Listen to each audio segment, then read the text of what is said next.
ഉൽപ്പത്തി പുസ്തകം 15-ാം അധ്യായം 1 മുതലുള്ള തിരുവചനങ്ങൾ. അബ്രാമുമായി ഉടമ്പടി. അബ്രാമിന് ദർശനത്തിൽ കർത്താവിൻ്റെ അരുളപ്പാടുണ്ടായി. അബ്രാം, ഭയപ്പെടേണ്ട, ഞാൻ നിനക്ക് പരിചയാണ്, നിന്റെ പ്രതിഫലം വളരെ വലുതായിരിക്കും. അബ്രാം ചോദിച്ചു, കർത്താവായ ദൈവമേ, സന്താനങ്ങളില്ലാത്ത എനിക്ക് എന്തു പ്രതിഫലമാണ് ലഭിക്കുക? ദമാസ്കസുകാരൻ ഏലിയാസറാണ് എൻ്റെ വീടിൻ്റെ അവകാശി.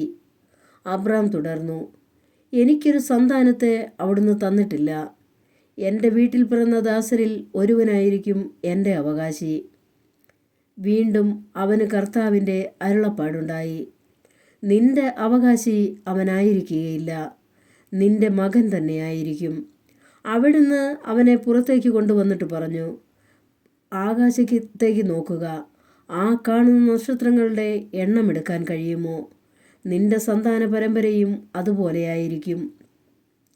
അവൻ കർത്താവിനെ വിശ്വസിച്ചു, അവിടുന്ന് അത് അവന് നീതീകരണമായി കണക്കാക്കി.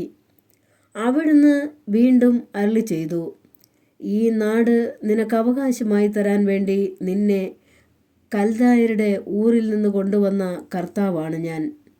അവൻ ചോദിച്ചു, ദൈവമായ കർത്താവേ, ഇത് സംഭവിക്കുമെന്ന് ഞാൻ എങ്ങനെ അറിയും? അവിടുന്ന് കൽപ്പിച്ചു, 3 വയസ്സ് വീതം പ്രായമുള്ള ഒരു പശുക്കിടാവ്, ഒരു പെണ്ണാട്, ഒരു മുട്ടനാട് എന്നിവയെയും ഒരു ചെങ്ങാലിയെയും ഒരിളം പ്രാവിനെയും എനിക്കായി കൊണ്ടുവരിക. അവൻ അവയെല്ലാം കൊണ്ടുവന്നു. അവയെ 2ആയി പിളർന്ന് ഭാഗങ്ങൾ നേർക്കുനേരെ വെച്ചു. പക്ഷികളെ അവൻ പിളർന്നില്ല. പിണത്തിന്മേൽ കഴുകന്മാർ ഇറങ്ങി വന്നപ്പോൾ അബ്രാം അവയെ ആട്ടി ഓടിച്ചു.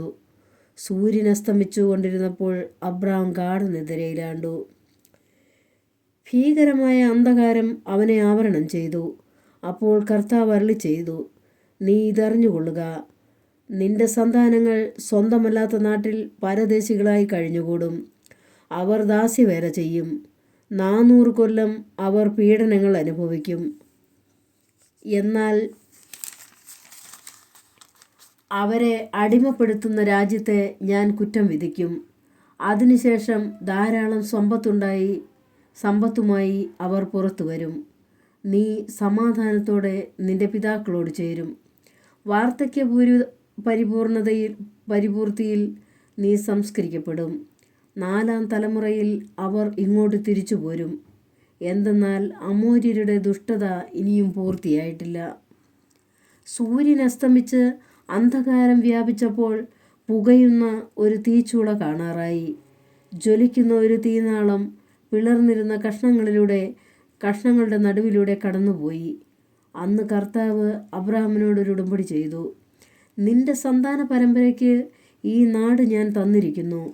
ഈജിപ്ത് നദി മുതൽ മഹാനദിയായ യൂഫ്രട്ടീസ് വരെയുള്ള സ്ഥലങ്ങൾ, കേസ്യർ, കെനീസ്യർ, കദ്മോന്യർ, ഹിത്യർ, ഫെരിസ്യർ, റഫായി, അമോര്യർ, കാനാന്യർ, ഗിർഗാസ്യർ, ജബൂസ്യർ എന്നിവരുടെ പ്രദേശമൊക്കെയും ഞാൻ നിങ്ങൾക്ക് തന്നിരിക്കുന്നു. നമ്മുടെ കർത്താവായ മിശിഹായ്ക്ക് സ്തുതി.